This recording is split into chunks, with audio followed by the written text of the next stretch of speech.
Alors bonjour à tous. Alors on va démarrer le shiur sur la paracha de Pinchas. C'est une paracha un peu spéciale parce qu'on fait parler un personnage qu'on ne connaissait pas dans la Torah, ouais, qui est Pinchas. Et là on va citer un paradoxe. C'est celui d'un assassinat qui est accepté complètement par la Torah, quoi. C'est-à-dire que Pinchas il va faire un acte criminel puisqu'il va tuer un des chefs de la tribu de Shimon qui était Zimri ben Salou. À la suite du fait que cet homme, on est juste à la fin de la paracha de Balak où il va y avoir une grande forme d'adultère organisée par Bilham qui va déchoir le clan d'Israël dans cette débauche. Oui. Et là, il va y avoir commencé à avoir une épidémie. Et là, tout à coup, il y a un des ministres, un des princes de la tribu de Shimon qui se présente, ouais, qui était le représentant, le Nassi, et qui va dire à Moshe Rabbeinu, voilà, écoute, j'ai la fille du prince de Midian qui se présente, là, je vais l'épouser, qu'est-ce que t'en penses? Il me dit pas que c'est assourd parce que t'as épousé la fille de trop. Ça va, donc il l'enferme dans un... Et donc, qu'est-ce qui se passe? Donc, il va se rebeller contre Moshe Rabbeinu, de nouveau, et il va faire un acte adultère avec cette femme. Et là, sur ce, intervient Pinchas, et beaucoup de miracles s'imposent, et donc, il va y avoir 12 miracles, et il va montrer aux yeux de tous que finalement il va finalement venger entre guillemets la vengeance d'Hachem et dit la Torah il va arrêter l'épidémie. L'épidémie s'arrêtera là. Et la Torah nous dit sur ce, oui, va Yedaber Hachem et Moshe les morts. Hachem dit à Moshe en disant Pinchas ben Elazar ben Aaron à Cohen, donc Pinchas le fils d'Elazar, le fils d'Aaron à Cohen, oui. Et Shivet Ramati, Abel Israël, il a apaisé ma colère, mais Abel Israël contre les enfants d'Israël, Bekano et Kinati en vengeant ma vengeance, Betocham parmi eux, Vélo qui était Abel Israël Kinati, je n'ai pas détruit le clan Israël par ma vengeance. Voilà, je vous dis texto le texte. La reine est morte et c'est pour ça que je dis, Iné notello berit shalom. Je dis que je lui donne une brit shalom, une alliance de paix. Ouais. Veitalo Zarwa Harav, et elle sera pour lui et sa descendance, Brit Kiunat Olam, une alliance de Kiunat Olam, de prêtrise à jamais. Ça veut dire que Pinchas n'est pas un Kohen. Pinchas est le fils d'Aaron, le fils d'Elazar. Seulement, ils ont été loin Kohanim, oui, alors qu'il était déjà né Pinchas. Ça va? Les Kohanim ne sont pas devenus Kohanim, ils sont devenus Kohanim après le Matan Torah, n'est-ce pas? Et après Matan Torah, il était déjà né Pinchas à Cohen. Ouais, il était déjà né Pinchas, donc il n'était pas Cohen. Les gens qui allaient naître de Éléazar, etc., ces enfants, bah là, ils seront des Kohanim. Mais avant, ils ne sont pas des Kohanim. Or, ici, on lui a donné le droit d'être un Cohen à jamais, pour l'intervention qu'il a exprimée en tuant cet homme Zimri ben Salou. Et donc, Tachat Hashakine Elokav, après qu'il ait vengé son Dieu, va y rapper à Ben Israël et qu'il expiait les Ben Israël, puisque l'épidémie s'est arrêtée. J'aurais dû tout détruire, dit Hachem, mais je n'ai pas tout détruit parce que cet acte-là est référencé chez lui comme un acte de paix. Ça va, vous avez compris? C'est un acte de paix. Oui, etc. Voilà. Donc moi, ce qui m'intéresse, c'est de comprendre ce principe. Ouais. Comment un acte criminel est répertorié chez lui comme un acte de paix. Ouais, Brit Shalom, une alliance avec Hachem, une alliance de paix. Comment la seule issue qu'on a trouvée, c'est d'arriver à assassiner un homme. C'est dur à comprendre ça. Ouais. Parce qu'il y a des débordements, évidemment, quand on va rentrer dans la problématique de tous les gens qui font des assassinats, soi-disant pour la religion. Ça va, on va tomber dans du Daesh et dans du je sais pas quoi, ça va? On risque d'en tomber là-dedans, comme quand ils ont assassiné Rabin, le type il dit voilà, je suis Pinchas, vous avez compris? Voilà, on va tomber dans ces pièges, vous avez compris, dans ces problèmes ici, parce que c'est quoi la frontière entre le crime et la mitzvah? Vous avez compris? Tu as vu? Il y a un souci de compréhension. On dit, on loue Pinchas, mais il faut comprendre ce qu'il a fait Pinchas. Est-ce que c'est normal ce qu'il a fait Pinchas? D'abord, est-ce qu'on fait justice soi-même? Hein? Non, théoriquement, non. C'était pas une justice personnelle. Bah, il vient, on n'est pas un beddin, on n'a pas décrété qu'il était condamné. Il vient, il prend sa lance, il empale, il les tue. Tu vois? A priori. Mais l'Agman dans Sanhedrin explique là-bas que bizarrement, hein, lorsque Zimri ben Salou se présente devant Moshe Rabbeinu, ouais, donc il le nargue devant tout le monde, et là, la Torah de l'Agman nous dit que Moshe il a oublié une halakha. Il a oublié que Abouel Ramit, celui qui a une relation sexuelle avec une Goya, Kanaïm Pogimbo, Kanaïm, des gens qui sont zélés, ouais, qui sont des gens, Kanaïm qui sont vengeurs, on va dire, Pogimbo, ils peuvent trapper dessus. Ça va? Et cette halakha, il l'avait oublié, et lorsqu'il a dit, mais Rav, vous nous aviez dit un jour que cette halakha, Pinchas, il s'adresse à son oncle. qui est mon cher Rabbeinu, il dit mais vous nous aviez renseigné cette halakha que Abou al-Aramid, quelqu'un qui a une relation avec une Goya, dans des cas pareils, eh ben, Canaïm Pogimo, des Canaïm, ils peuvent venir se. Il dit bah si tu t'en rappelles, fais-le toi. Ça va? Donc on apprend par là, quelque part, que la mission, elle revenait à Pinchas. Ça va? Puisqu'il avait oublié cette mission, il avait oublié cette halakha à Moshe Rabbeinu, c'est-à-dire que ça ne le concernait pas vraiment, puisqu'il a oublié. Et donc c'est la raison pour laquelle on va imaginer que c'était Pinchas qui devait réaliser ça. Mais on n'a toujours pas compris cette halakha. Voilà. Et l'Agma a expliqué que halakha, Ven Morinken, c'est-à-dire que c'est une halakha dans la Torah, mais on n'enseigne pas aux gens la halakha comme ça. Un type dit tiens, je vais détruire tous les gens qui ont des relations avec des goyim. On dit non, on n'est pas mouré halakha, c'est-à-dire qu'on n'enseigne pas une halakha pour dire mais vas-y. Ça va? Donc c'est interdit d'aller. Pourquoi? Parce que la frontière, il faut être un canaï pour pouvoir le faire. Donc il faut comprendre ce que ça veut dire. Il a vengé ma vengeance. Qu'est-ce que c'est que cette notion de vengeance? Ouais. Et à part ça, hein, est-ce que Dieu est vengeur? On dit quel canaou? Un Dieu vengeur. Est-ce que la vengeance est une mida, une qualité qu'il faut respecter? Est-ce qu'on a le droit de jalouser les gens? Est-ce qu'on a le droit de se venger? Ouais, lotikom velotitor. Lotikom velotitor. On n'a pas le droit de se venger ni d'avoir de rancune, c'est un interdit de la Torah. Donc quand on dit de Dieu qu'il est vengeur, est-ce que la vengeance c'est une qualité qu'il faut développer ou qu'il faut renier tout le temps? Hein? Donc quand on dit d'Hachem qu'il est vengeur, ça veut dire quoi? Oui, il a vengé ma vengeance. Quelqu'un qui ne comprend pas la Torah, il va croire que Dieu est vengeur, que Dieu il est complexé, que Dieu il est, comment dire, il est dérangé par nos actes. Mais non, la vengeance, ça fait référence chez vous à une force ou à une faiblesse. D'être vengeur. Je ne sais pas quoi faire, voilà, il m'a fait quelque chose de mal, je vais me venger contre lui. La Torah préconise que c'est interdit, donc c'est une faiblesse, évidemment que c'est une faiblesse. Donc est-ce qu'on peut imaginer que Dieu est faible? Hein? Est-ce qu'on veut Dieu, il a une défaillance parce qu'il y a un non-contrôle de soi qui amène à une vengeance qui n'est pas humain. Ça va qui n'est pas normalement accepté par Hachem dans l'humain. Est-ce que c'est possible qu'Hachem il ait cette tare? C'est pas possible. Donc quand on dit quelqu'un où Dieu est le vengeur, ou qu'il a dit m'a vengé ma vengeance, évidemment on ne parle pas de la vengeance humaine. Ça va? Donc il faut comprendre simplement qu'est-ce que c'est que la vengeance d'Hachem. Comme si ça avait manifesté quelque chose qui faisait attrait à un sentiment de vengeance. Comme si que Dieu n'est pas content. Quand c'est que Dieu, il a apaisé ma colère. Dieu, il se met en colère. Hein? Est-ce que c'est possible qu'il se mette en colère? Non. Donc ça veut dire qu'il faut... C'est un langage, qui est un langage approprié à l'homme, mais qu'il faut retraduire dans la Torah pour bien comprendre les notions. Maintenant, si quelqu'un il a une relation avec une goya, quel est le din? Quelqu'un qui a une relation avec une femme juive mariée, quel est le din? Quel est la fin? Une femme juive mariée, elle est mariée, madame. Elle dit qu'il a une relation sexuelle avec elle. Quel est le din? Quelle est la halakha? C'est pas? Non, c'est pas? Hein? Quoi? Bah oui, il est condamné à mort. Ce qu'il a la pire des morts. Ouais. Non, il est khayaf, pardon, excusez-moi. Il n'est pas khayaf, il est khayaf saïf. Ouais. Qui est le sabre. Le sabre. Mais il est condamné à mort. Maintenant, si il a transgressé cette halakha avec une non-juive, quel est le din? Hein? Alors, il y a une marloquette entre le Rambam et le Roche. Ouais. Le Rambam, il dit que c'est que Midrabanan. Il n'y a pas d'issur Minatora. Ça va? Et d'après le tout, il n'y a rien. Et après le Roche qui ramène dans le tout, il n'y a rien. Il n'y a pas de. La Torah préconise rien du tout, ni le Rambam, ni rien du tout. C'est incroyable ou pas? C'est-à-dire que le type, il n'y a pas de neige dans ce cas-là. C'est fou ou pas? S'il n'y a pas de neige, il n'y a pas de punition, il n'y a pas de châtiment. Alors comment ça se fait que là, il a carrément tué? Comment ça se comprend? Vous comprenez quelque chose là-dedans, vous? La Torah dit rien du tout, ça va? Qu'un type qui a une relation avec une femme mariée qui est juive, oui, oui, alors il est condamné à mort s'il y a eu, on l'a prévenu, il y a des circonstances qui vont faire qu'on va le condamner parce qu'il y a des témoins, etc., etc., là on le condamne à mort. Mais s'il n'y a pas eu de témoin, ou bien carrément il est une goya, il n'y a pas de condamnation bichlal, il a transgressé un lave. D'après, dans la Torah, s'il était une femme mariée, juive, mais une goya, il n'y a qu'un issur midrabanan maximum d'après le Rambam. Mais comment ça fait que là, ici, on le condamne à mort? Carrément, il l'a empalé, il a tué devant. Et qu'Hachem, il en a fait tout un pataquès parce que c'était fantastique, grand miracle, etc. Pourquoi Hachem, il a suivi ça? Il s'est arrêté l'épidémie. Pourquoi ça devait. Si c'est pas si grave, d'après la Torah, pourquoi il s'est enclenché une épidémie? Est-ce que vous comprenez quelque chose là-dedans, vous? Il y a eu une épidémie, les gens, ils mouraient. Il y a eu combien de morts? 24 000 morts. La Torah dit 24 000 morts. Il y en a qui disent que c'était. Après les Gilgouim des élèves de Rabbi Akiva. 24 000 élèves.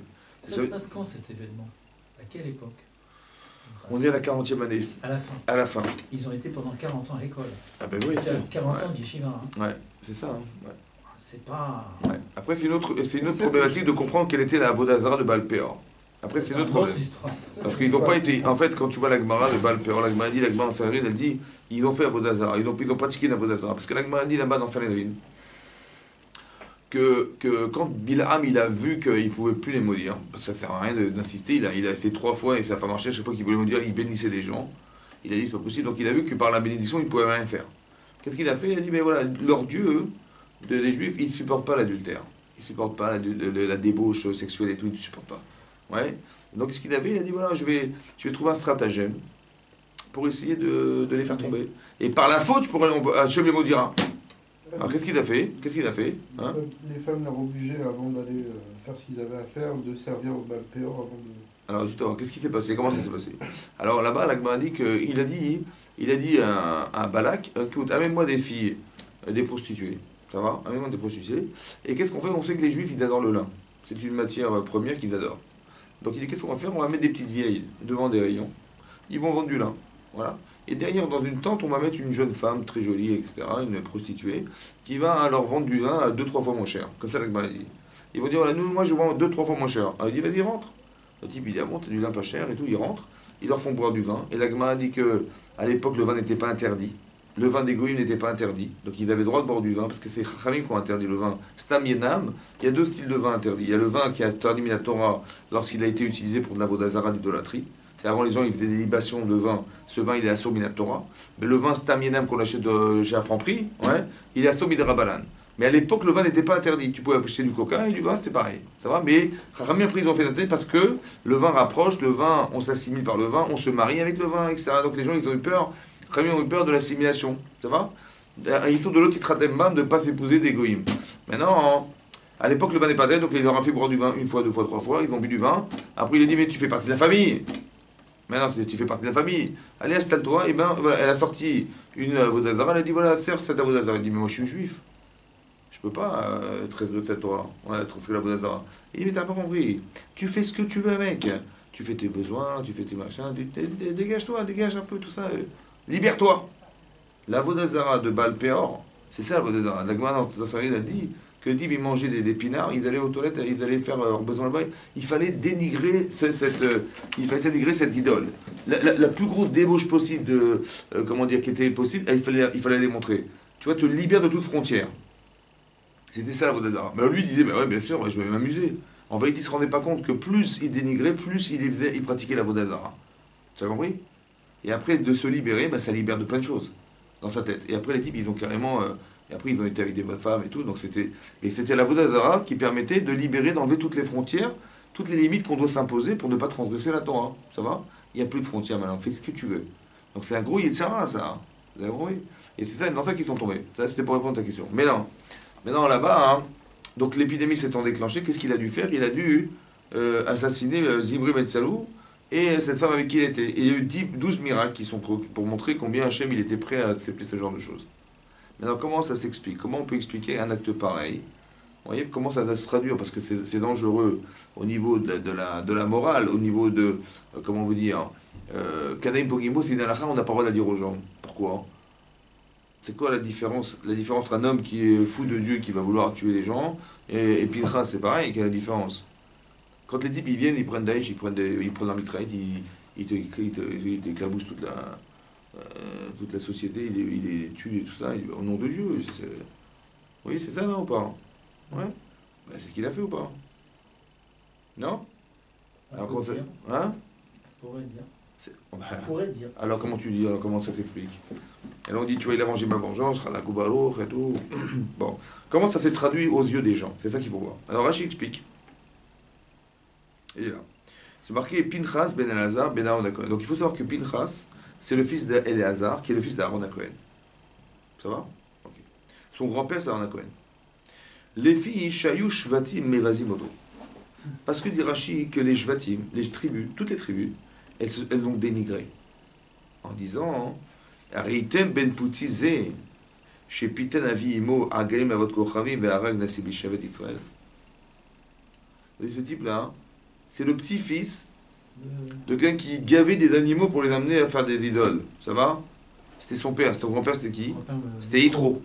Ça veut dire que son père, il a épousé une des filles d'Yitro.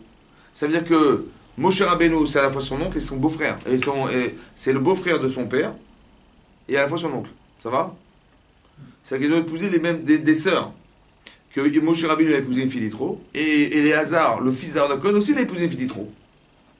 Et tu sais d'où il vient cet acte-là, là, de tueur, là? Il vient parce que son grand-père, c'était Yitro.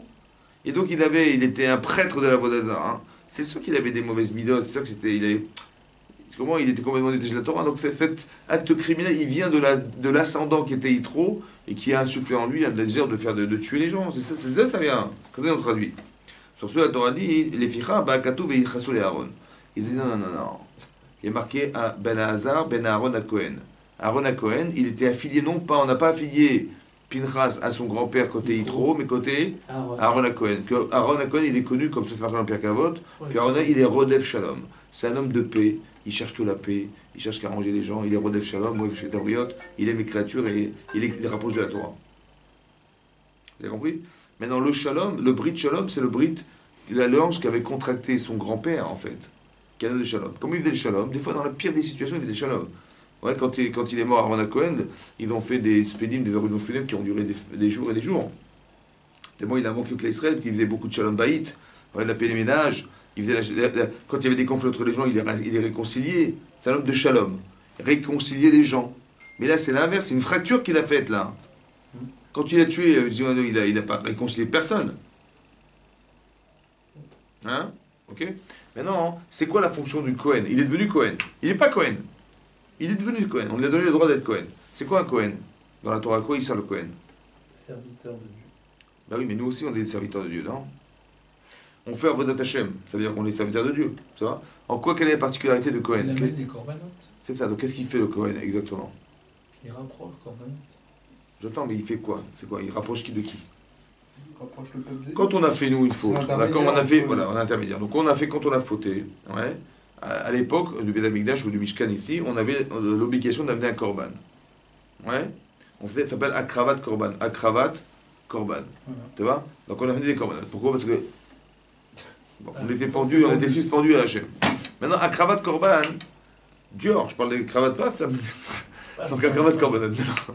Quand on amenait des korbanot, ça venait expier nos fautes. De quelle manière? C'est pas magique. C'est magique un korban? Qui t'amène un corban, il était tranquille. Comme je dis, voilà, j'ai fait Kippour, je suis tranquille. C'est ça, comme ça que ça marche. Maintenant, il faut comprendre que derrière le sacrifice d'un animal, ouais, en fait, l'animal que je sacrifie, c'est l'animal qui est en moi que je sacrifie. Que l'animal, c'est moi. J'ai fait un acte anormal, un acte animal quelque part. Ouais, j'ai pas réfléchi, j'ai pas fait attention, j'étais inattentif, etc. Un corban, ça s'amène pas quand on fait des fautes volontaires, c'est quand on fait des fautes involontaires. J'ai pas fait gaffe. Donc il y a une partie animale qui ne réfléchit pas en moi, c'est cette partie animale que je sacrifie.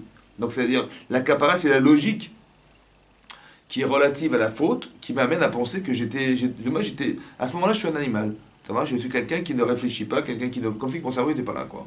Donc on voudrait nous faire réfléchir, et comment ça se passe? On dit voilà, on a pris la peau, on a brûlé des fois ça dépend des fautes, mais il y a korban khatat, korban ola, korban.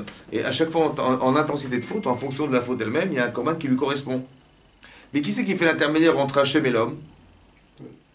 Hein, c'est le Kohen. C'est ça le shalom. Ça va? Il fait la paix, ça veut dire que quoi? Qu'il y a deux entités indépendantes qui s'appellent l'homme et qui s'appellent Hachem. Et bien l'intermédiaire entre les deux êtres, celui qui va réconcilier l'homme avec Hachem, c'est le Kohen. Donc il a un sens. Il fait la paix. Il fait la paix, exactement. Donc il fait la paix. Donc c'est ça que ça veut dire. C'est comme, qu'est-ce qui fait la paix entre le feu et l'eau? La marmite. La marmite. Ça va? Bah oui, parce que si tu mets beaucoup d'eau sur du feu, ça va l'éteindre. Si tu mets pas assez d'eau, bah, ça va évaporer. Ouais, le feu va l'évaporer. C'est quoi qui fait le lien? Faire exister le feu et à la fois l'eau à la fois, bah, c'est la marmite. C'est ça. C'est ça la Gemara dit, ouais. La Gemara dit comme ça, c'est la marmite qui fait le shalom entre le feu et l'eau. Ça va? Maintenant, la réconciliation, ça veut dire ce qui va permettre à la personne de se retrouver elle-même. Mais en quoi l'acte de Pinchas, c'est un acte de shalom? En quoi il a réconcilié l'homme? Alors effectivement, il a arrêté l'épidémie. Ouais, parce que au fur et à mesure qu'il fait ses fautes, eh ben, les gens meurent. Donc le fait d'avoir assassiné Pinchas, ça a quelque part arrêté l'épidémie. Mais vous avez compris la logique ici de lien entre les deux? Ça, on a du mal à comprendre. C'est quoi la logique des deux? C'était peut-être que Zimri Ben Salou, c'était un obstacle entre le peuple et Dieu. C'est compris. Mais en quoi le fait de l'avoir tué, Bah, c'est réparateur de la faute? Hein? Il a enlevé l'obstacle.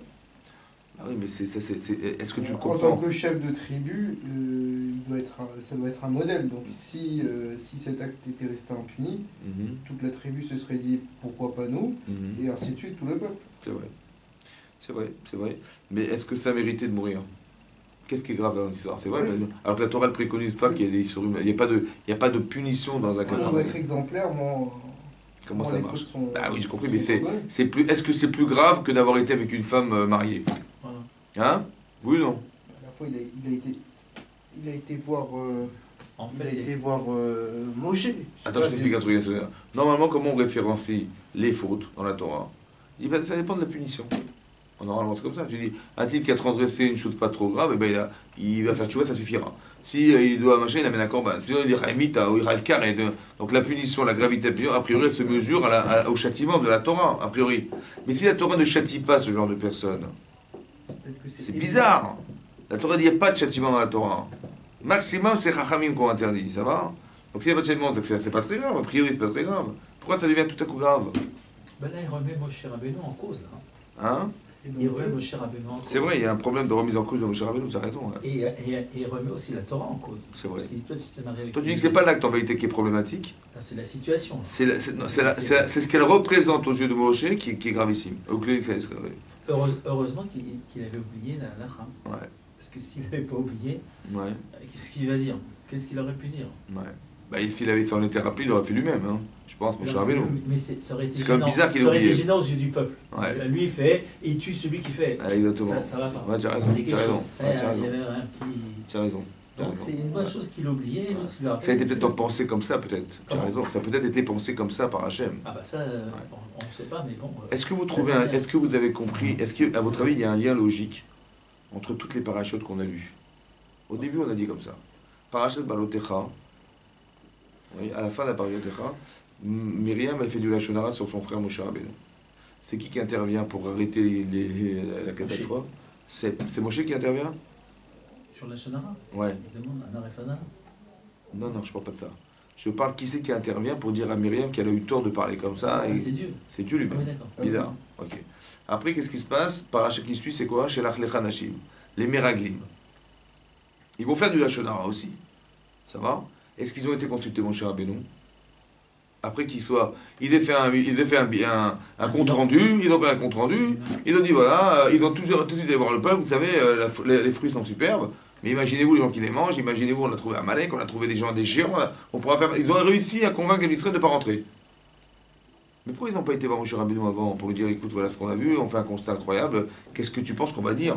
Zéro. Ils ont directement été voir hein, Le peuple. le peuple. Bizarre, non? Après, qu'est-ce que c'est quoi la page qui suit?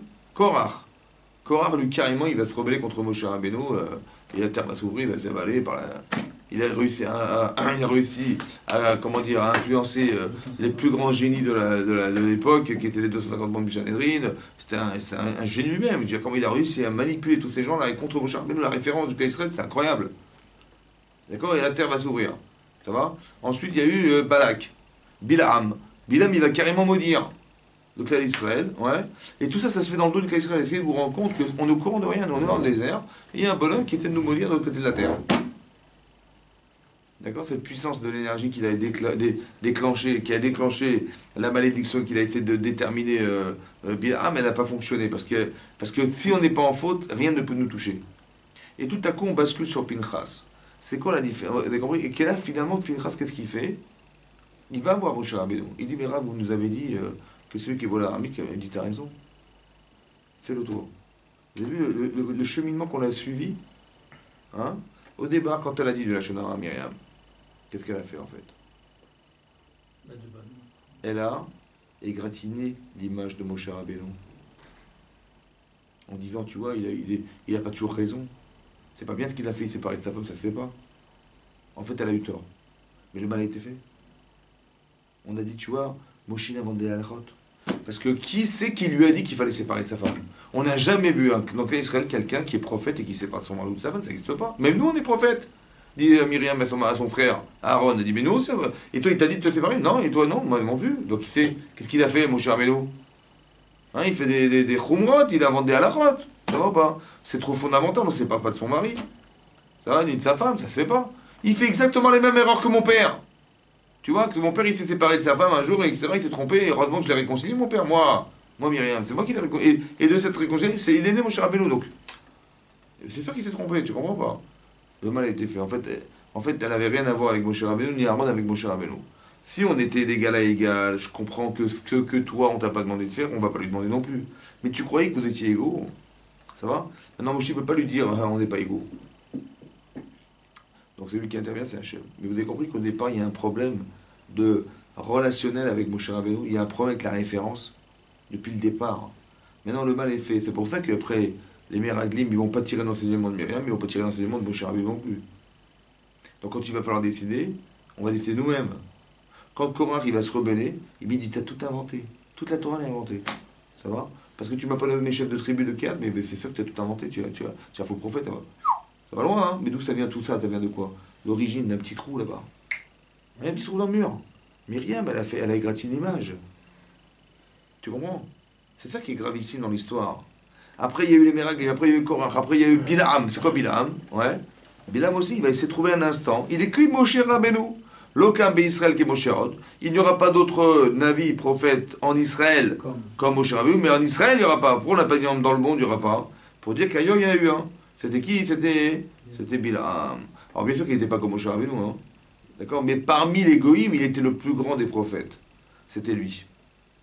L'aucun Israël, mais Umatomat, il y avait Umatomat, ça veut dire quoi? Les Khalim d'expliquer, il n'était même pas au niveau des prophètes qui sont marqués dans la Torah. D'accord? Donc, Vadaï, il était largement en dessous de ça. Mais, parce qu'occasionnellement, on l'a rendu prophète. Ça va pour cette circonstance. Mais en vérité, même le Koach, la force qu'on lui donne, elle ne va même pas atteindre les prophéties que les Israël ont eues. Donc, quand on dit l'aucun Israël, au niveau, pas au niveau de Moshe Rabbeinu, mais dans le statut qu'avait Moshe Rabbeinu, donc l'Israël qui était au summum de la névoie, lui-même, il était au summum de ce qu'un goy il peut concevoir en prophétie. Mais il en reste que quoi? Que vous avez l'équivalence, à chaque fois, on ramène à Moshe Rabbeinu, c'est bizarre. Et lui, il a un pouvoir de concentration tel qu'il va toucher, il va savoir déterminer l'instant où Hachem il est mécalé dans le temps, et qu'à un moment il va vouloir dire un mot. Dit Tosfot là-bas, il dit qu'il a voulu dire Kalel, maudit. Un mot, tac, et pour que ça s'applique. Mais ça veut dire qu'il a tiré toute son essence, du désir de faire du mal. Maintenant, qu'est-ce qui va contrecarrer tout ça? Moshe Rabbeinu, Pinchas, il va aller voir Moshe Rabbeinu. Il va, entre guillemets, reconstituer l'image qui était la sienne au départ. Qui est Mechaper Avon du départ. La faute du départ, c'est d'avoir cassé cette image. Tu comprends ça? Et à part ça, même Moshe Rabbeinu, il ne va pas être capable d'être un canaï. Ça veut dire quelqu'un qui soit capable de pouvoir revendiquer l'idée qu'Hachem, il est entier dans ça. C'est fou ou pas? Il ne peut pas. Hein? Dans ce cas-là, il ne pouvait pas. Toi, tu dis qu'il ne pouvait pas. Mais la Torah dit qu'il n'était pas canaï. C'est incroyable. C'est quoi la canaout? Alors, c'est quoi la vengeance? Il faut comprendre. Alors, regardez la différence. Il fait du shalom. C'est quoi le shalom? Quand quelqu'un il a un problème de couple, par exemple, on va faire le shalom. C'est quoi faire le shalom? Ça veut dire quoi? C'est d'expliquer aux gens que ce que chacun reproche à l'autre, ils ont raison. Seulement, soit tu te sépares à cause de la différence, soit Dafka, à ton travail, dorénavant, c'est d'arriver à solutionner ta différence. Pas dire ma femme elle est comme ça, j'en peux plus, je le divorce. On dit mon mari, vous rigolez, il est comme ça, on divorce. Je peux plus vivre avec lui, ok? Tu as fait un constat qu'il y a un problème, mais c'est là qu'elle commence sa vie de couple. Tu aimes ton mari, tu aimes ta femme, viens on fait le shalom. C'est quoi le shalom? Toi tu ressens des choses, tu peux pas l'aider à sortir de ce problème. Et toi tu ressens des choses, tu peux pas aider ta femme à sortir de son problème, tu peux pas. Mais c'est ça le mariage. C'est pas de dire, bon écoute, occupe-toi des enfants, occupe-toi, moi je fais des courses, moi je fais machin. C'est pas ça. C'est d'arriver à ce que le filtre de ma vie, c'est ma femme et mes enfants. Le filtre de ma vie, c'est mon mari et mes enfants, évidemment, c'est le filtre. Parce que je dois devenir une bonne personne. Mais quand je suis célibataire, j'ai pas de conflit, j'ai pas de problème, je fais ce que je veux, tu vois. Mais quand j'ai quelqu'un en face de moi, je dois rendre des comptes, je dois essayer d'être le mari idéal, je dois essayer, mais c'est un travail de midot, c'est un travail de perfection de soi, c'est un travail d'élimination de tout ce qui me dérange. Donc en vérité, ma vie de couple, en vérité, c'est ma famille, c'est un filtre je me mets dedans, c'est un bain, ouais, toute la saleté elle remonte, et je fais le constat qu'effectivement j'ai des problèmes, elle a des problèmes. Viens, on s'arrange ensemble, par amour l'un pour l'autre, pour essayer d'éliminer tout ce qui nous dérange. Et lorsqu'on on se sera séparé de tout ce qui nous sépare, ben, on pourra se retrouver, on sera beaucoup plus fort et beaucoup plus reconnaissant du bien que j'ai une femme et qu'elle a un mari. Ça va, vous avez compris ça? C'est ça le shalom, faire la paix. Donc c'est d'éliminer tout ce qui fait écran entre nous. C'est ça le pshat, oui. Donc comment il a éliminé ce qui faisait écran entre nous dans comment il s'appelle? Dans Zivre Ben Salo. Ça va? Alors comme ça. Il y a une halakha dans la Gemara, dans Sanhedrin. Il y a deux didim. Vous savez, il y a comme ça. Si quelqu'un un jour, un goy, un non-juif, il dit à un juif, écoute, ou tu tues ce juif ou je te tue. Ouais? Quel est le din? Il dit, ouais, je te mets un pistolet sur la tempe, je dis, voilà, t'as un pistolet dans ta main, tu bouges pas, hein, si tu bouges, je te tue. Hein. Mais tue-le ou je te tue toi. Qu'est-ce qu'on fait? On se laisse tutoyer. On se laisse tutoyer. Ou vous voyez. Ça va? Pourquoi vous voyez? Ça va, tu vois? Il préfère de mourir que de le tuer. Pourquoi?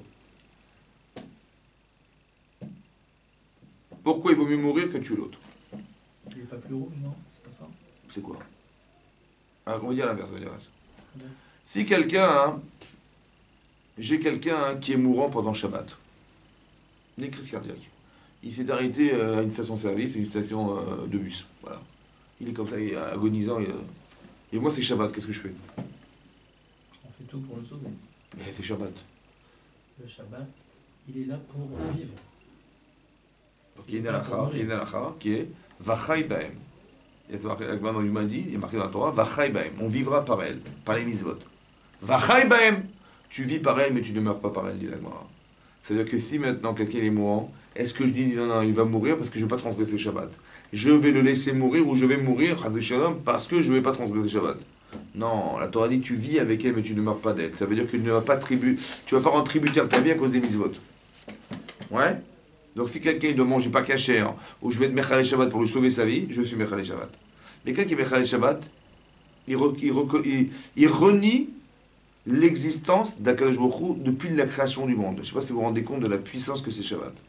Le type, il va faire Shabbat, il va reconnaître que l'être créateur de la création du monde, c'est Hachem, et quand il transgresse, il renie cette connaissance. Mais toi, tu m'as demandé à moi de renier Hachem, entre guillemets, au niveau de sa connaissance que j'ai de lui, pour sauver la vie d'un type. C'est énorme ou pas? Donc j'ai le droit de transgresser la Torah pour de sauver sa vie? Oui. Ouais. Maintenant, quand le type il me dit ou tu tues le type ou je te tue, est-ce que j'ai le droit de transgresser la Torah hein, pour vivre? Hein? Normalement, là, à te présenter comme ça, on dira oui. Bah oui, tu dois sauver ta vie. Le Chai Bahem. Ah, il faut que tu le tues. Bah, le Chai Bahem, il faut que tu vives. Mais tu l'as dit, tu as dit Vachai Bahem. Voilà. C'est-à-dire quoi Vachai? Tu vivras. Et l'autre? Il va mourir? Bah oui, l'autre. Bah, tu m'as dit Vachai. Ouais. Est-ce que j'ai le droit de provoquer la mort de l'autre pour vivre? C'est ça la question. Ah, voilà. Moi, je peux transgresser la loi, mais la vie. On va dire comme ça. La loi n'est pas. Ma vie n'est pas tributaire de la loi. Ma vie n'est pas tributaire de la loi. Pourquoi ça veut dire ça veut dire que ma vie, elle n'est pas tributaire des lois de la Torah. Je dois vivre et pas, même si je dois transgresser la Torah. Elle n'est pas tributaire. Elle n'est pas tributaire. C'est-à-dire que à cause de la loi, je ne veux pas pouvoir vivre. Non, ça, non, dis non. Mais quand je tue l'autre, donc j'ai fait une avéra que d'avoir tué et je l'ai privé de sa vie. Est-ce que j'ai le droit de faire un truc pareil? Alors l'Agma dit comme ça, c'est une zvara, une idée. Hachem il dit comme ça, tu peux tout transgresser pour vivre, ça ne me dérange pas. Mais si tu dois tuer l'autre pour survivre, donc il y a eu avéra d'avoir tué et l'autre il est mort, à cause ça a servi d'avoir transgressé la Torah. Moi je suis d'accord que tu transgresses la Torah pour vivre, mais si c'est pour tuer et que tu transgresses la Torah, je ne suis pas d'accord. Donc qu'est-ce qu'il dit Hachem? Il vaut mieux qu'il y ait mort d'homme sans avéra que moi j'ai pas fait d'avéra. Que le type qui a dit, le gars il dit ou tu tues la personne ou je te tue. Oui. Eh bien il vaut mieux qu'il me tue et que l'autre vive et qu'il n'y ait pas d'avéra, parce que je n'ai pas faite, qu'il y ait mort d'homme plus avéra que je l'ai tué. T'as compris? C'est une zvara la maladie. C'est pour ça qu'il est préférable de mourir que de tuer la personne. Ça va? C'est clair ou pas? Parce que tu dois vivre Bien sûr, tu dois trouver la Torah pour lui, mais le crime est une avéra de la Torah, mais le problème c'est que cette avéra, elle élimine la vie de l'autre. C'est ça le problème. Alors comment tu t'arranges? Tu as compris pas? C'est la frontière qu'on ne peut plus franchir. C'est la limite de Vachai Bahem. Tu dois vivre avec, pas mourir avec, t'as raison, mais quand tu vis avec, mais quand tu tues avec, tu vis pas avec. Tu ne fais pas vivre avec. Tu as compris pas? T'as compris? C'est pour ça que c'est interdit. Il vaut mieux mourir que de laisser des trucs. Ça va? Donc c'est-à-dire que d'un côté, si le type il est mourant, je suis Mechalel Shabbat pour le faire vivre. Mais la limite de ce que je ne peux pas faire dans la loi, c'est de le tuer pour vivre. Ah, ça je peux pas. Vous avez compris ça? C'est clair? Ok. Maintenant, quel est le din? Quel est la halakha? Tu vois quelqu'un qui court après quelqu'un d'autre, il veut le tuer. Il lui crie avec quoi? Non, je rigole. Il vient, il veut le tuer avec son couteau. Ça va? Tu vois deux juifs, un qui court après l'autre, il veut le tuer parce qu'il n'a pas remboursé la monnaie de sa baguette. Non, je rigole. Ça va? Donc, qu'est-ce que tu fais? Toi, tu les vois comme ça. Tu vois l'un qui court derrière l'autre. Qu'est-ce que tu fais? Prends ton téléphone, tu fais. Mais si t'as pas Tu peux d'iPhone, faire quelque t'as pas chose. d'iPhone, hein? Qu'est-ce que tu peux faire? Tu peux Ah, agir, justement, ou pas? alors, dis-moi ce qu'il faut Ça. faire. Dis-moi, je sais pas, moi je connais rien, moi, je découvre le monde. Hein? Qu'est-ce que tu fais d'après la Torah? Qu'est-ce que tu dois faire? Bah, tu dois l'empêcher de le tuer. Très bien. Et si tu peux pas? Bah, si tu peux pas, tu peux pas. Tu peux pas, est-ce que tu dois le tuer? Ah, si tu vas le tuer Ah pour oui. empêcher de tuer. Ouais, qu'est-ce que tu Tu as fais? dit que tu peux Non. pas. Alors, qu'est-ce que tu fais? Non. Tu peux le Alors, blesser. tu laisses mourir. Non, Tu l'as blessé peux pour le l'empêcher. Mais si tu Non, vois que le type, il va absolument tuer la personne, Voilà. alors qu'est-ce que tu fais? Est-ce que tu vas le tuer pour lui sauver l'autre ou tu fais rien? Hmm. Et t'as pas de peau là, mon vieux, je peux pas faire. Ouais, qu'est-ce que Il tu n'y a pas fais? le choix, quoi. C'est ou ça Alors. ou ça. Alors, qu'est-ce que tu fais? C'est quoi la halakha? Une question parce qu'on sait pas ce qu'il a fait. Bah, c'est pour ça que je vous la pose. Hmm. Hein? C'est ou tuer, même pas blesser. Si, tu dois le blesser pour l'empêcher de faire, bien D'accord, sûr. mais Mais si tu vois que tu peux pas, le type il va le tuer. Si tu le tues pas, il va le tuer. Qu'est-ce que tu fais? Hein? Ou tu dépiles ou tu t'effaces. Ouais. Hein?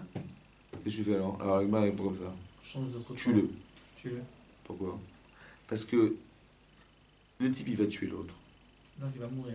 Il y a un mort. Il est à mort. Et lui, il va mourir, celui qui l'a tué ou pas? Ah, il risque, il y a des chances. Mais bien sûr. Parce qu'il est condamné à mort. Voilà. Donc finalement, Donc, qu'est-ce qu'il a gagné?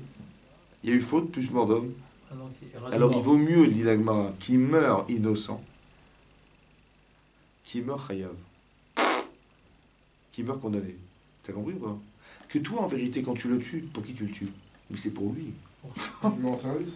Ben oui, parce qu'en le tuant, tu l'as empêché de faire une avéra. Spirituellement, le type, il va se retrouver demain.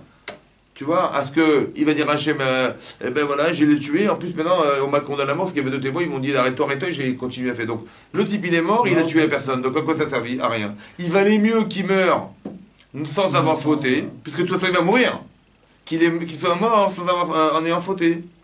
Donc, quand le type, il intervient, il le tue quand il n'a pas le choix, il lui sauve sa vie ou pas? Spirituel. On va dire. Hein? On va dire. Mais la mort, c'est aussi une capara de l'assassinat de l'autre. Si on le Peut-être, tue. en tout cas, si je n'ai pas le choix, comment tu le réfléchis le truc?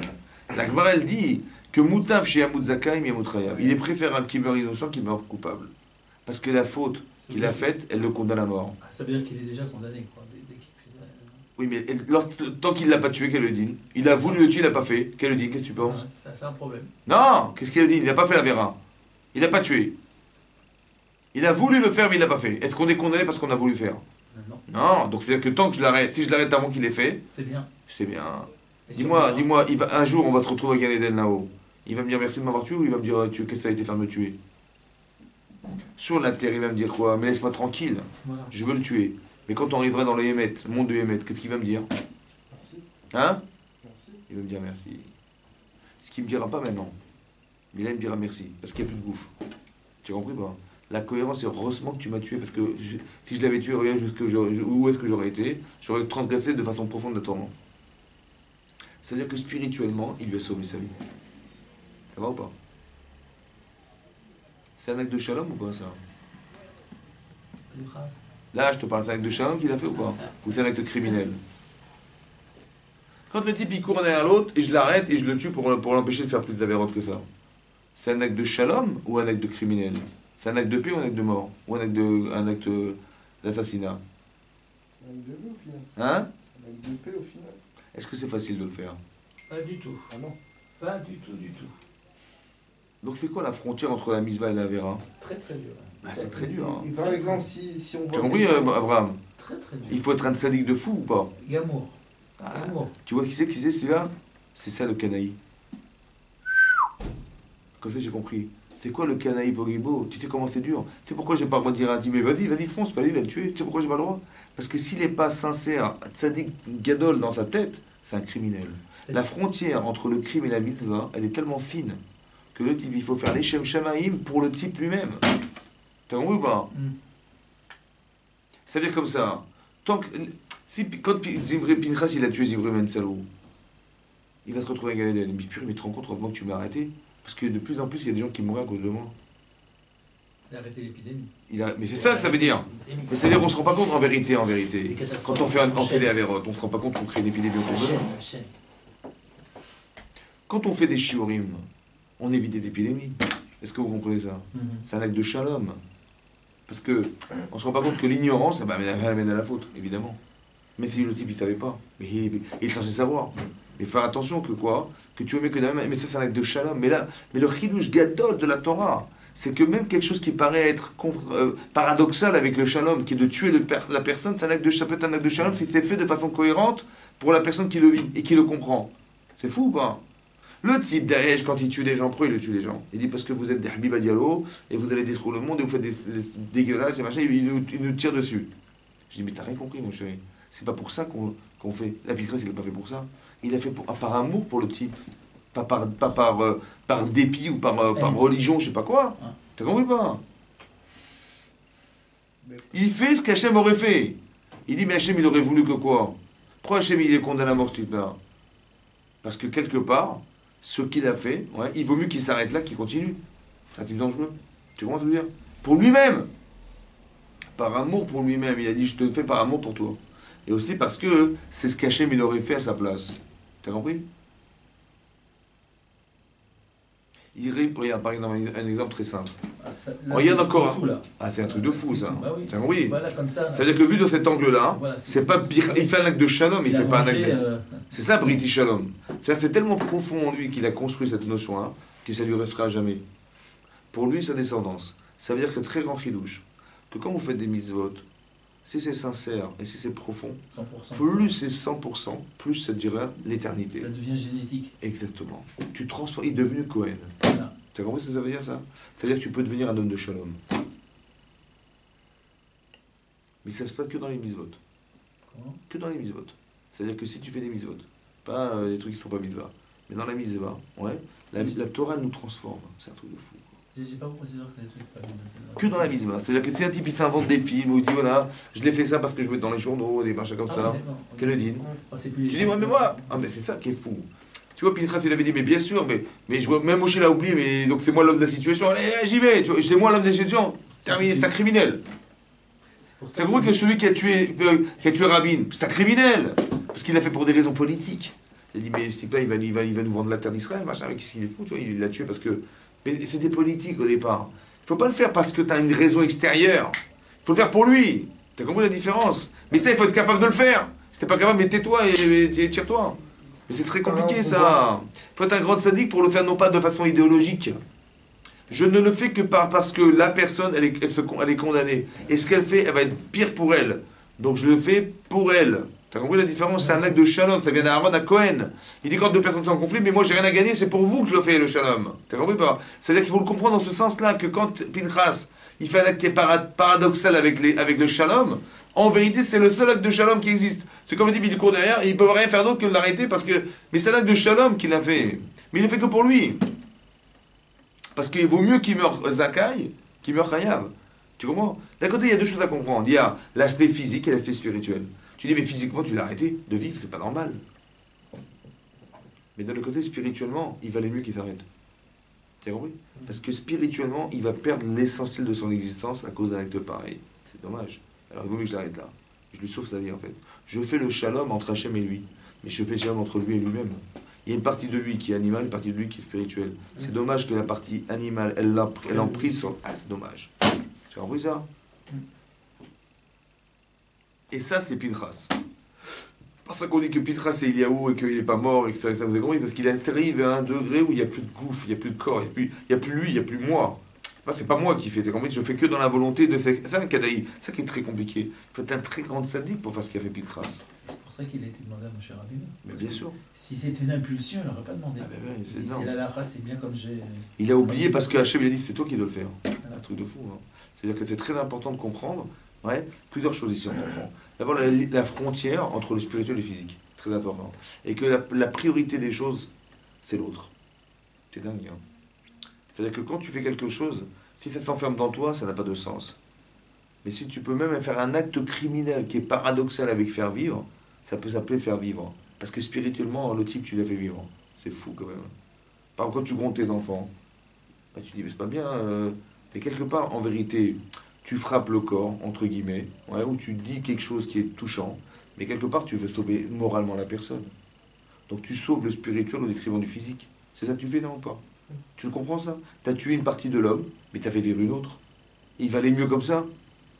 Des gosses qui sont très perturbés, je sais pas, qui font n'importe quoi des choses. Ouais. Des fois, ils vont mieux être des fois virulents contre eux, mais c'est une douleur physique, mais qui va sauver une partie spirituelle d'eux. C'est vrai ou pas? Donc tu peux extrapoler et comprendre que c'est un acte de shalom, mais que c'est paradoxal. Parce que comment te dire, d'un côté, l'image que ça renvoie, bah, c'est une image de destruction, et alors qu'en vérité, c'est comme ça qu'on construit la personne. C'est fou quand même.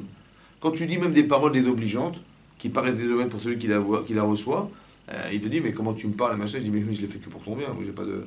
Le problème, c'est qu'on ne se comprend pas. Ou la personne est susceptible, elle croit qu'on la condamne, qu'on la critique ou qu'on l'accuse.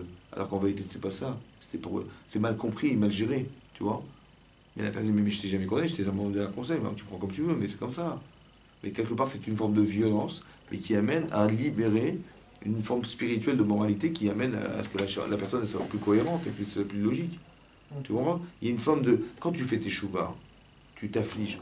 Quand à Kippour, on jeûne, il faut comprendre ce que ça veut dire. Mais quelque part, on tue quelque chose en nous qui doit faire naître autre chose. Quand tu dis non à certaines choses et tu dis oui à d'autres, tu dis non à la vera et tu dis oui à la misva, tu t'affliges. Parce que la vera est tentante, mais quelque part, tu sais que la frontière entre les deux est grave, et que tu vas te perdre parce que tu vas avoir une accoutumance ou bien une addiction à la faute, et après le type, il ne peut plus s'arrêter, c'est fini. Donc il valait mieux s'arrêter un jour, il valait mieux qu'on s'arrête un jour. Mais cette frustration, en vérité, quand tu verras que tu pourras t'épanouir un jour autrement, parce que la mise va t'amener un bonheur que tu ne pourras jamais vivre dans la vera, tu diras, mais comment j'étais bête d'être rentré là-dedans, évidemment. Tu ne pourras jamais regretter ce que tu as fait si tu t'es pas un jour arrêté. Et cette souffrance-là d'arrêt, elle est dure à vivre, parce qu'il faut s'arrêter, tu vois. Et quand après tu vas vivre autre chose, parce que la mitzvah t'amène à vivre autre chose, c'est là que tu vas te rendre compte qu'au final, bah, ta vie, elle aurait dû être celle-là et pas l'autre. Mais la conscience, tu l'as pas, parce que tu ne le vis pas. Tu vois. Le schéma que je vous explique, c'est un schéma qui est, en vérité, une petite souffrance personnelle, on va dire comme ça, par rapport à perdre la vie. Mais que tu peux l'extrapoler, dit la Torah, jusqu'à Pinchas.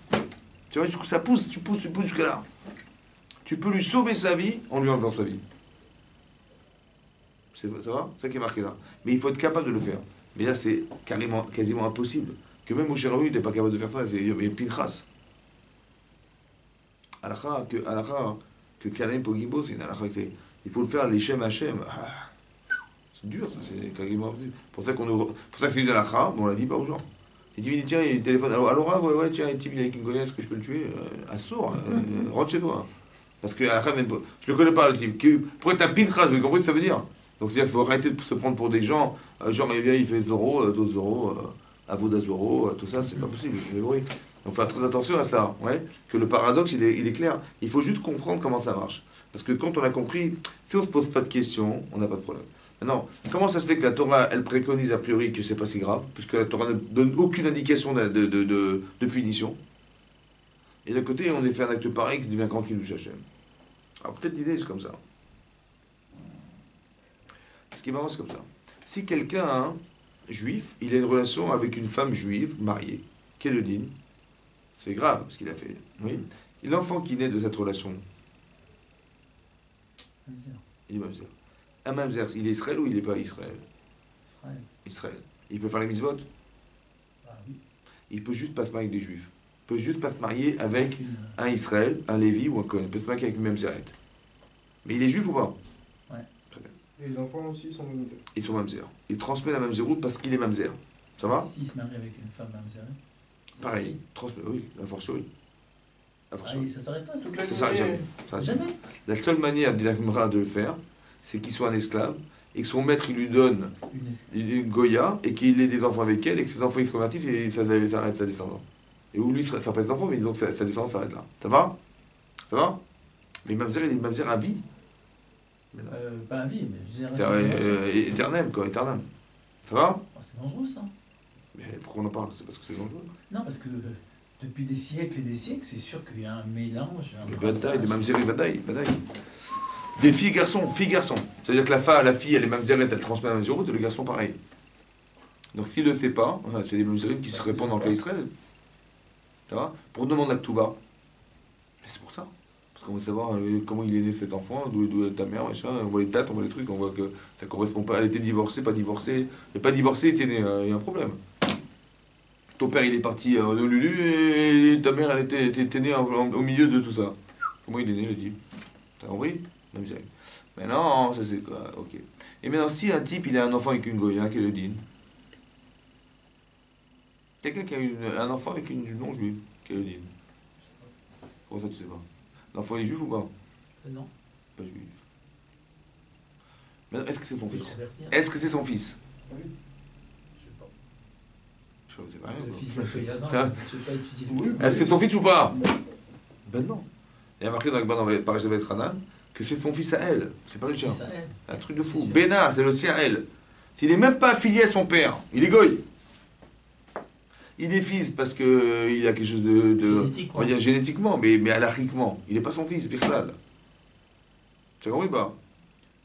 Mais non. C'est-à-dire qu'il peut se marier avec s'il a une fille, il se marie avec elle. Avec quelle fille?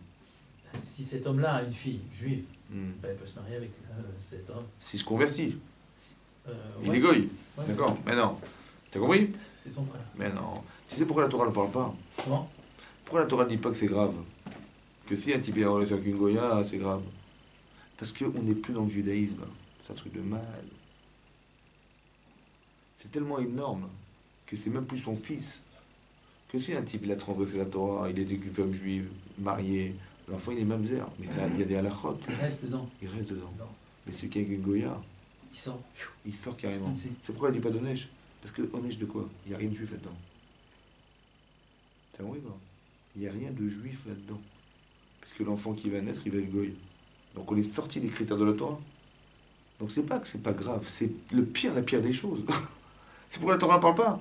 Parce qu'on n'est plus dans des critères de Rien. Torah. Il peut rien dire. Il n'y a plus rien. Il peut rien dire.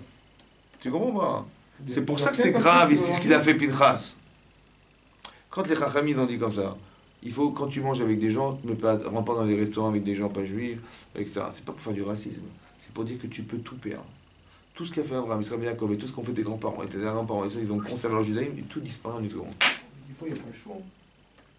Non, j'écoute bien. Donc tu fais de quoi? De manger pas cachère? Non, pas de manger pas caché, Voilà. mais de rentrer avec. Oui, non, mais c'est la Je me suis retrouvé l'habitude. moi avec des pontes de. Mais on parle pas de ça, on parle pas dans ton travail, par exemple, dans ton travail. C'est-à-dire qu'ils m'ont commandé 2 plats. En plus, je parlais pas anglais, c'était avec avec mon acheteur. Ouais. 2 fois, j'ai refusé le plat, ils m'ont regardé de travers. Bon. Mais tu leur expliques. J'étais assis avec eux. Non, mais j'ai compris. j'ai compris. Ah non, pour leur expliquer, c'est un petit peu trop compliqué parce qu'après, il a compris que je mangeais pas de viande, Ce donc que je je veux lui ai dire, commandé une salade. C'est pas Minatora ce que je te dis, c'est simplement d'expliquer que Chachamim, ils ont fait des éloignements. Ah oui, non, c'est sûr. Parce que, par exemple, le vin des gueux, on ne peut pas manger, on peut boire, pardon, etc., etc. Pourquoi? Parce que le vin rapproche, le vin crée des sentiments, le vin enivre, etc. Le type, il peut perdre la notion. Et après, un jour, il va avoir du vin après, ils sont invités à la maison, ils mangent ensemble, hein, ils mangent chacun, mais après, ça, son fils, il invite sa fille, machin, on va savoir ce qui va se passer, on va perdre notre judaïsme pour ça. Donc on fait des distances, on crée des distances. Pourquoi on crée des distances? Parce que les goïms, ils ont 7 mitzvot bénéoires. Mais nous, on a 613. C'est-à-dire qu'il y a une amplitude qui n'a rien à voir, mais pas le problème de la différence qui dérange. Simplement d'expliquer, chacun joue un rôle. Pourquoi tu veux perdre ton rôle? Et pourquoi tu veux que tes enfants ils perdent leur rôle? Tu vois pas? Donc ce fait de s'éloigner, c'est pas pour dire on est différent, on est mieux que vous. C'est pas ça. C'est d'expliquer que toi, tu as des mitzvot qui ne sont pas les miennes, et moi, j'ai des mitzvot qui ne sont pas les tiennes. Pourquoi tu veux qu'on se mélange? Donc chacun joue un rôle essentiel dans sa part de réalité de juif ou de goy, Pourquoi tu veux qu'on se mélange et que chacun il puisse plus savoir qui ce qu'il est? Problème. Maintenant, ce que fait Pinchas quand il dit à Moshe Rabbeinu, mais je vais épouser cette femme, il est en train de faire que on est en train de détruire toute la relation avec Hachem. C'est pas prince. Pardon, quand il dit à Moshe Rabbeinu, est-ce que je peux l'épouser? Ouais. Et en fait, il est complètement incohérent. Pourquoi? Parce que quand Moshe il épousait Tzipora, la fille de Yitro, c'était avant Matan Torah. Et là, on est bien après Matan Torah, donc c'est sûr qu'il n'a pas le droit de le faire, tu vois. Mais lui, il dit, ne me dis pas que j'ai pas le droit parce que toi tu l'as fait. Mais je l'ai fait avant. C'était pas.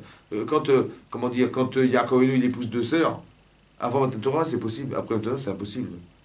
Ça va? Donc il ne faut pas tout mélanger. C'est ça qu'il veut dire. Il y a des lois qui nous concernent après la Torah qui n'étaient pas ces lois d'avant la Torah, ça n'a rien à voir. Avant, on pouvait raisonner intellectuellement et se marier avec deux sœurs. Comme le Midrash, le Ramban, il dit là-bas, pourquoi il épousait deux sœurs? Ouais. Alors qu'il pratiquait les mitzvot d'Abraham et Yaakov ou pas? Oui. Bien sûr. Mais en tant que Ben Noach, pas en tant que Ben Israël. C'est qu'il n'avait pas l'obligation de le faire, mais il a pris sur lui de le faire. Ouais. Mais quand il a vu, mais le Ramban dit qu'il a vu Baspaklaria, il a vu dans les astres, etc., que de ces deux filles-là, de ces deux sœurs, il est sorti de Israël. Il l'a fait. Maintenant, ça aujourd'hui, c'est assourd de faire. Tu peux voir dans les astres et les machins, la meilleure solution, c'est interdit. Tu vois? Donc on n'est pas. Mais ça veut dire que c'est une chorma. Tu vois, d'aller lire dans les astres, etc. Donc c'est une chorma. Mais il en reste que ça, c'est aujourd'hui impossible. Donc il y a des lois qui géraient notre vie, qui étaient à l'époque de logique, et il y a une loi qui gère nos vies, qui est la Torah, qui est Hachem, qui n'a rien à voir. Et donc c'est expliqué, c'est que, tu vois, que la logique d'Hachem n'est pas forcément celle qu'on pourrait concevoir. Donc même si un gars il va te dire, par exemple, il y a la route, je sais pas moi, un type il est traumatisé, machin, il dit écoute, va avec des filles, ça va te faire du bien. Et le psychologue va lui dire les filles fréquentent des filles, machin, tu verras, tu vas te sentir mieux. Mais ça c'est interdit pour la Torah. Donc ce que eux préconisent comme étant un équilibre humain, nous ça n'a rien à voir. Tu vois? Il y a des chukim, il y a des lois rationnelles et irrationnelles qu'on doit respecter, mais qui sont l'équilibre de la Torah, qui n'ont rien à voir avec ce que les goyim pourraient préconiser, comme il y a marqué dans Parashat Shmini. Hachem il nous a permis de manger des choses, interdit d'autres choses. Mais les goyim n'ont rien interdit du tout. Les écrevisses, le cochon, les machins, tu peux tout manger. Ouais, mais nous non. Pourquoi? Pas parce que c'est pas bon, pas parce que y a des maladies qui vont être engendrées par ça, pas du tout. C'est parce qu'on a une neshama spéciale. Donc l'incidence qu'a la nourriture sur nous n'a pas la même incidence que les gens qui n'ont pas la même neshama que nous. Donc lui qui n'a pas la même neshama que lui, il peut tout manger. Ça n'a pas d'incidence psychique sur lui. Mais nous, quand on mange du cochon, ça nous éloigne de la Torah. Quand on mange des choses pas cachères, ça nous éloigne de la Torah. Ça va? C'est-à-dire que spirituellement, tu te sens écarté ou éloigné de certaines notions de la Torah. Ce qui n'a rien à voir avec ça. Vachai, on vivra avec Zot achaya chato. Voici les animaux que tu manges. Chaya, c'est un animal sauvage. Mais chaya, ça veut dire de chaim. Tu vas vivre, c'est-à-dire que tu vas avoir des énergies qui vont se développer grâce au fait de manger cachère. Mais si tu manges pas cachère, tu vas t'enfermer. Tu vas pas devenir plus idiot, mais tu vas voir que tu as la connexion à la Torah elle va être beaucoup plus compliquée. Que tu vois, tu n'as pas d'attirance. On peut dire pourquoi? Qu'est-ce qu'il y a? Tu vas te poser des questions qui en fait n'auraient pas eu lieu d'être si tu avais mangé cachère. Tu vois, des tendances qui vont se créer chez toi parce que tu manges pas cachère. Mais ça, c'est des choses qu'on ne peut pas inventer, ça. Donc quand le type il dit mais moi je vais avec une goya, machin, il se rend pas compte qu'en fait, non seulement il se coupe du reste du monde, et il coupe ses enfants du judaïsme, mais en plus de ça, ce qui est grave, c'est que le type il a carrément fait un truc qui l'a complètement sorti du circuit. C'est pour ça qu'il y a eu l'épidémie, c'est pour ça qu'on a dû s'arrêter, parce que Israël allait disparaître. Si déjà le Nassi, le chef de la tribu de Shimon, il fait ça, les types ceux qui ne sont pas des cimes, et même les gens qui ont critiqué Pinchas, ils n'ont pas vu que derrière il y avait quelque chose de grave. C'est fou quand même. Ils ont dit il a fait un acte criminel. Ils disent c'est normal, il descendit trop, c'est normal. Tu vois? Ils n'ont pas essayé de voir le côté. Parce que c'est compliqué, ça reste un acte criminel. Les questions qu'on se pose nous aujourd'hui, et ils se sont posées aussi. Mais pourquoi il a fait une chose de bien, ça se fait pas? Depuis quand on tue les gens parce qu'on a des problèmes avec les gens? Tu vois? Il fait justice lui-même, il vient un truc. Il a fallu des miracles incroyables, 12 miracles, pour qu'il constate les gens que c'était des Hachem et pas qu'Hachem il était d'accord. Et que d'abord, quand il est rentré dans la tente, il a dit au type moi aussi je veux rentrer avec elle.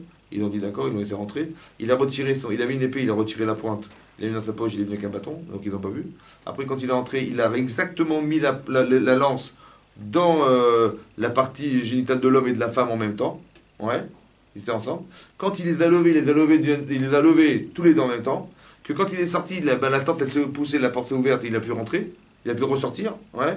Et quand il est tenu, il restait en l'air, que le sang qui a coulé n'a pas coulé sur lui, il n'a pas rendu compte que des miracles, ouais, etc., etc. Bon, je ne vais pas tout citer, mais pour dire qu'il y a eu des miracles incroyables qui se sont produits, et qui est révélateur qu'Hachem il était d'accord avec ce qui s'est passé, puisqu'il a fait tout ça pour Hachem, tu vois. Mais ce qui est incroyable, regardez comment on va dire, regardez la différence entre Bilham et Pinchas. Qu'est-ce qu'on peut faire de sa puissance? L'un, il va l'exploiter dans le mal extrême, et l'autre dans le bien extrême. Bilham, il a un pouvoir, évidemment, parce qu'il a un corps de prophétie qui est extraordinaire. Qu'est-ce que tu fais avec? Tu veux gagner de l'argent. Je vais aller maudire les clés Israël, comme ça je vais gagner du fric derrière. Tu comprends quoi? Parce que si je réussis à faire ça, Balak il m'a promis des trésors. Alors je vais faire pour le fric. Regarde le pouvoir à quoi il sert.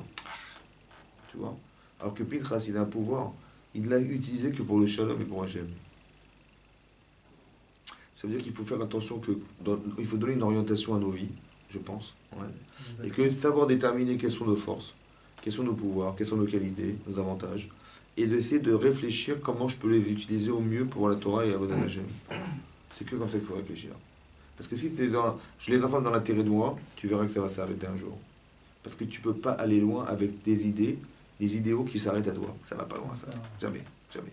Tu vois, Pinchas, il a fait un acte qui est complètement objectif vis-à-vis de soi, mais qui a une infinie portée jusqu'à la fin des temps.